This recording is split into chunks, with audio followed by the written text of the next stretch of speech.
Pengadilan Tipikor pada Pengadilan Negeri Jakarta Pusat menghadirkan pihak swasta Bert Nomensen Sidabutar dalam sidang dugaan penerimaan gratifikasi mantan pejabat Mahkamah Agung Zarof Rikar. Bert mengaku membantu pendanaan pembuatan film kepada Zarof sekaligus untuk titip perkara. Dalam persidangan, saksi pihak swasta Bert Nomensen Sidabutar belak-belakan mengaku kecewa sebab upayanya memberikan modal 1 miliar rupiah untuk pembuatan film Sang Pengadil tak sesuai dengan harapannya, yakni agar perkara hukum keponakannya dibebaskan. Faktanya anggota keluarganya itu tetap dihukum. Meski mengaku titip perkara, saksi Bert Nomensen membantah uang 1 miliar itu untuk penanganan perkara, melainkan untuk pendanaan film.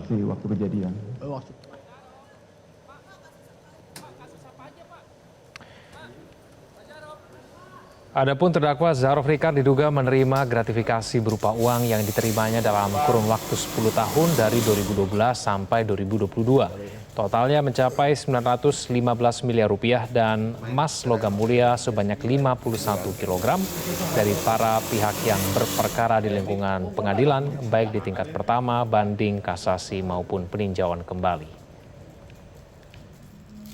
Saya bantu. Membantu dalam hal seperti apa? Apa kalau istilahnya bantu film ya? Bantu film, pendanaan film ya? Oh, pendanaan film. Iya. Ada disebutkan berapa nominal yang kemudian Sebenarnya tidak sebut. Berapa hari kemudian saya yang bertanya, ya kan? Saya yang bertanya, disampaikan sebenarnya saya nggak mengerti 1 meter itu, dijelaskan 1 meter itu 1 M. Itu pada pertemuan berikutnya?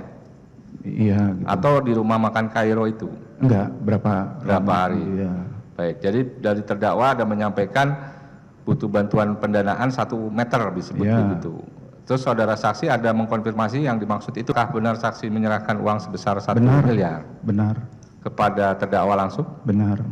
Itu dalam mata uang apa? 100.000. Dalam mata Ya, benarkah dengan pidana TPPU uang dan logam mulia senilai 1 triliun rupiah yang ditemukan di rumah maklar kasus sekaligus mantan pejabat Mahkamah Agung Zarof Rikar bisa terungkap? Kita akan membahasnya bersama dengan Guru Besar Hukum Pidana Universitas Jenderal Sudirman Hibnu Nugroho serta peneliti Pukat UGM Zainur Rohman. Bang Zainur, Prof. Hibnu, selamat malam. Selamat malam Mas, selamat malam Zainur. Ya, terima kasih atas waktu bersama kami. Saya ke Prof. Hibnu dulu. Prof, Zarof dijerat dengan pasal TPPU. Apakah dengan TPPU ini akan lebih mudah membuktikan asal-usul uang dan emas ini? Iya, jadi ini suatu langkah tepat kaitannya dengan pembuktian TPPU. Karena predikat krim tentang uang yang digunakan untuk menyuap sudah ada titik-titik, ada suatu bukti yang cukup. Kan gitulah. Oleh karena itu predikat krimnya sudah terbukti, sekarang tinggal bagaimana secondary crime, derivatif crime itu dibuktikan kaitannya dengan TPPU. Karena dengan TPPU ini yang bersumber pada pasal 12B gratifikasi. Di sana nanti Zarof harus punya suatu pembuktian. Pasal 77 TPPU disebutkan bahwa ada pembuktian terbalik. Pembuktian terbalik ini di sini shifting burden of proof. Artinya sama-sama membuktikan. Jaksa membuktikan, Zarof membuktikan. Ketika Zarof bisa membuktikan bahwa uang 9,15 miliar itu bisa dibuktikan asal-usulnya, maka tidak terbukti. Tapi ketika sebaliknya Zarof tidak mampu membuktikan, itu pembuktian gampang. Sehingga masuk pada pencucian uang. Dalam arti ini adalah pelaku aktif. Nah, pertanyaan ini pelaku aktif atau pelaku pasif? Ini nanti dulu. Tapi yang jelas, uang-uang yang ditemukan kemarin adalah bagian dari gratifikasi yang 10 tahun sebagai maklar kasus. Sehingga ketika tidak dibuktikan sebagai profil kekayaannya, maka di dalam TPPU pencucian uang bisa diambil untuk kepentingan suatu negara. Ini langkah yang tepat. Karena sebagai pelaku-pelaku yang kemudian nanti bisa kembali lagi Mas, pelaku pasif. Kemana keluarganya? Kan itu aset-aset yang dilakukan. Inilah satu cara bagaimana sekarang kejaksaan mengoptimalisasi. Jadi tidak hanya menghukum orangnya, tapi bagaimana harta kekayaan sebagai pencucian uang diambil untuk negara. Gitu. Ya, Prof. Inung, tapi apakah penyidik ini diwajibkan untuk membuktikan asal-usul dan peruntukan uang dan emas itu? Ataukah memang si Zarofrikarnya yang harus membuktikan itu?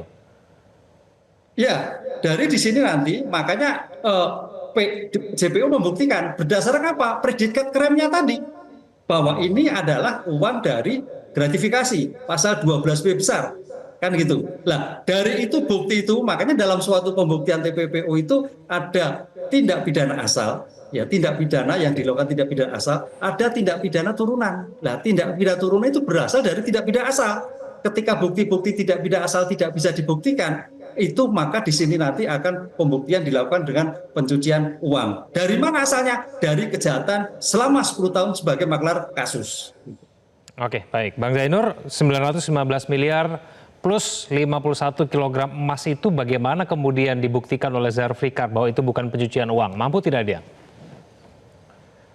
Saya percaya tidak akan mampu ya dibuktikan oleh terdakwa. Mengapa? Karena siapa pejabat eselon 1 yang punya uang 1 triliun dalam bentuk cash? Orang menguasai uang dalam bentuk cash itu biasanya merupakan punya motif tertentu. Salah satunya adalah motif kejahatan. Nah, jadi ini memang TPPU satu langkah tepat dari kejaksaan untuk perampasan asetnya. Sehingga diharapkan negara bisa optimal di dalam aset recovery. Ya ini kan mungkin juga hasil dari jual beli perkara begitu ya. Sehingga jangan sampai prinsip dasarnya para pelaku tindak pidana itu menikmati hasil kejahatan mereka. Tetapi kan yang menjadi pertanyaan kemudian adalah apakah dengan TPPU itu bisa untuk menelusuri pemberinya? Nah, menurut saya memang ini adalah pekerjaan lain karena TPPU itu lebih berfokus kepada aset recovery. Untuk menelusuri siapa pemberinya, itu adalah tugas dari penyidik melakukan pendalaman dengan melakukan pemeriksaan terhadap para terdakwa, para tersangka, para saksi, juga pada barang-barang bukti. Termasuk menurut saya yang paling penting adalah harus meretrieve komunikasi digital yang dilakukan oleh Zarofrikar dengan para pihak yang berjual beli perkara.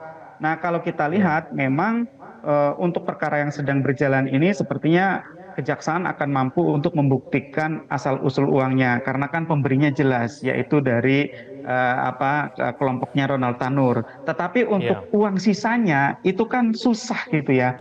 Sekitar 1 triliun dari mana saja? Berapa orang yang memberikan? Nah, itu harus diretrieve dari komunikasi digitalnya ya. Mungkin misalnya chat WA meskipun sudah dihapus itu bisa dipulihkan gitu ya. Bisa dilihat kembali. Juga kalau itu memang merupakan misalnya emas batangan, barangkali juga bisa ditelusuri dari mana emas itu dibeli ya oleh pemberinya begitu ya. Kemudian kan siapa yang membeli, kemudian kapan diserahkan, itu akan pelan-pelan bisa dikumpulkan informasinya oleh kejaksaan untuk menjerat pemberinya. Kalau untuk penerimanya Zarofrikar, saya pikir kejaksaan sudah sangat percaya diri bahwa ini akan berhasil untuk membuktikan dakwaan maupun juga untuk merampas asetnya karena sudah menggunakan TPPU. Nah, yang lebih penting adalah mengejar pemberinya. Kenapa? Karena kan pemberinya ini bisa membongkar mafia kasusnya. Zarofrikar ini kan sebagai maklar berarti ada pembeli-pembeli perkaranya, ada hakim-hakim yang disuap, panitera yang ikut mengatur perkara, advokat yang menjadi pengatur, dan seterusnya, Mas. Iya, Bang Zainur. Tapi ini kan kalau melihat mengenai barang bukti kan semuanya dalam bentuk fisik ya. Sedangkan kalau misalnya bentuk transfer gitu akan lebih mudah ditelusuri. Kira-kira ini akan menjadi beban tidak kalau misalnya kita membuktikan ada proses transaksi, ada pemberi dan penerima semuanya melalui cash ataupun melalui bentuk fisik begitu, Bang Zainur? Betul, itulah kerumitan atau juga tantangan dalam pembuktian perkara suap di mana transaksinya menggunakan transaksi tunai. Kenapa? Karena tidak terekam. Kalau transfer betul terekam di data perbankan, bahkan bisa terekam di PPATK. Karena ini pemberiannya tunai, maka memang ini menjadi kesulitan tersendiri bagi penyidik. Tapi penyidik itu dengan bekal pengetahuan, pengalaman pendidikan yang mereka terima, tetap bisa untuk menelusuri siapa pemberi-pemberinya. Meskipun mungkin kita tidak bisa berharap semua pemberi akan bisa diketahui, tetapi tidak-tidaknya dari komunikasi yang bisa disita oleh penyidik, dari alat komunikasi handphone, laptop gitu ya, akun-akun sosial media maupun misalnya emailnya, itu bisa diketahui siapa saja yang pernah berkomunikasi, dan komunikasi itu kan bisa dilihat apa konteks komunikasinya. Bahkan Kejaksaan Agung berhasil membongkar jaringan mafia perkara di PN Jakarta Pusat. Informasi yang diperoleh dari komunikasi Zahro Fikar dengan seorang advokat berinisial M itu bukti bahwa komunikasi Zahro Fikar itu adalah informasi yang sangat berharga yang bisa membawa pada pengungkapan kasus yang lebih besar. Tentu memang sekali lagi keterbatasan transaksi tunai itu adalah memang susah untuk bisa diendus oleh aparat penegak hukum termasuk pembuktiannya. Tetapi juga bukan berarti semua pintu tertutup. Penyidik punya keahlian untuk menelusuri itu. Yang kedua, saya pikir juga masih sangat mungkin terbuka kemungkinan ada transaksi-transaksi yang menggunakan instrumen perbankan.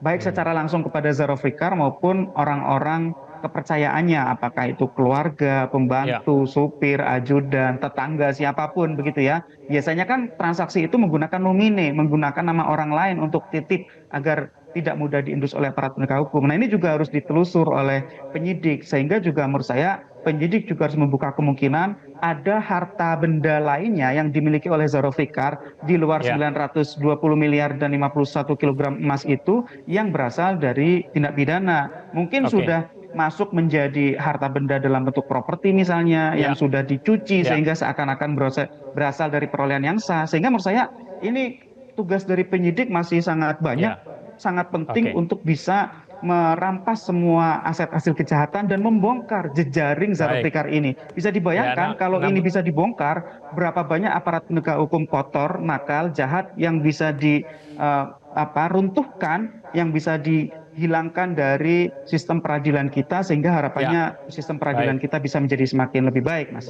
Ya, terakhir ke Prof. Hipnu, berbicara mengenai pencucian uang tadi, mungkin tidak sih bahwa orang-orang terdekat, keluarga dari Zahro Fikar ini tidak mengetahui mengenai uang sebanyak itu begitu di rumahnya? Ya, sepertinya tidak mungkin ya, karena kalau kita melihat sebagai bentuk uang itu kan tidak masuk akal. Ya, kalau kita mendengar dari kesaksian-kesaksian orang terdekat memang serba tidak mengetahui. Pertanyaannya kan ketika tidak mengetahui itu patut tidak, ini harus pakai asas kepatutan, layak tidak dalam suatu rumah, dalam suatu brankas ada kekayaan yang besar.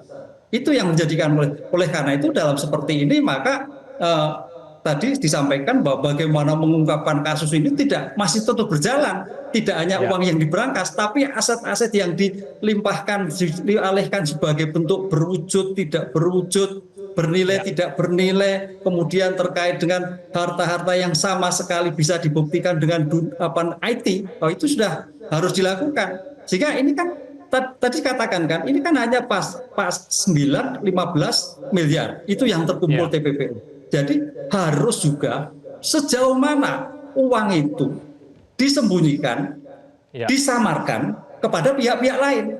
Ini yang tidak ketemu. Oleh karena itu perkara ini saya kira mengenai objek aktus rusnya masih bisa berkembang.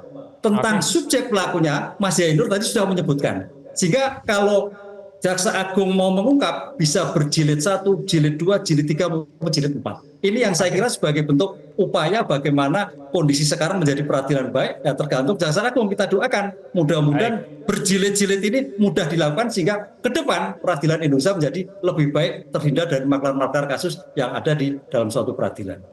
Baik, itu harapannya, kita tunggu nanti pengungkapan dari Kejaksaan Agung seperti apa. Prof. Hipnu, Bang Zainul, terima kasih sudah bergabung sama kami di Prime Time News. Selamat malam.